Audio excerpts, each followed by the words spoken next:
Radio Kagambana Live Report.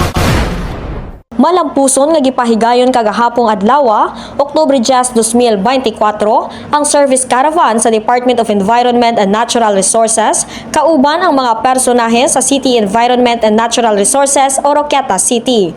Ang maong service caravan gipahigayon sa Plaridel, Misamis Occidental aron pagdala sa serbisyo sa maong ahensya sa mga katawhan sa nasangpit nga lungsod ug sa mga kasikbit nga lugar sama sa Balyangaw, Calamba, Concepcion ug uban pa. Dala sa DENR sa maong caravan ang nagkalain-laing serbisyo sama sa pagdawat og aplikasyon sa mga titulo sa yuta, pagdawat sa aplikasyon sa tree cutting permit, survey, pagpanghatag og seedlings, pagdawat sa aplikasyon sa water use permit sama sa deep well, pagpamaligya sa tubig ug uban pa. Nanawagan usab ang DENR sa mga nanag-iya og chainsaw nga iparehistro kini sa bayronon nga 500 pesos sulod sa duha ka tuig nga permiso. Kalabot ni ini, gipahayag ni Girly Kabatuan gikan sa DENR Senro o Roqueta City nga gilusad ang service caravan aron mapasayon sa mga katawhan ang pag-avail sa serbisyo sa DENR. Sir, ang atong mga serbisyo nga i-offer kaning mag-aksepta o mag-assista sa mga application sa titulo, no, kay daghan tang mga kaigsunan nato na mga dapitan mga lungsod nga makapatitulo.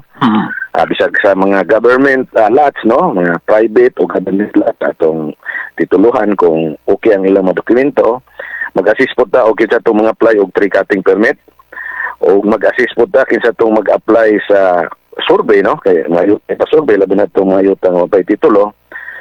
Surveyhon, so libre atong survey ana, sir. Libre. Kung kumpleto ang atong dokumento, okay naman tayo geodetic engineer sa atong opisina. Manghatag usab kita og mga seedlings, sir, no? Manghatag kita mga seedlings. Libre. Dayon kung kinsa po itong mga apply og mga water permit, no? Water use permit, no? Ato po na silang entertain kay daghan datang mga nagamit og tubig karon nga kinahanglan tinitan yun sa DENR. So lang water use permit sir katubot na kato mag-deep well o magbuhat og deep well, ganun? Kanang mga deep well, kanang mga kanabitang mga maligyag tubig, kanang tubil-tubil ta kana kinahanglan na kanang mga irrigation, kanang mga water district kana kinahanglan na sila water permit sa WRB.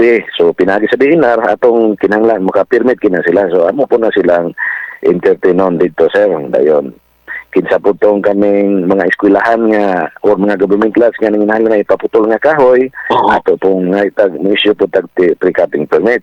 Rehistro sa mga chinso, sir, kaya dahil mga chinso ba na ito nga wala pa marehistro, mag-gobyerno man na o pribado, ado na kita rehistro sa chinso dito ipahigay ng usab. Mga mga pipila na ito nga gina-offer dito, sir, sa maong service. Alang sa DXDD Radyo Kampana, ang radyo sa simbahan, ako si Double D 15, Kimberly Mahinay, Danag sa Dakbayan. Radio Kagambana Live Report.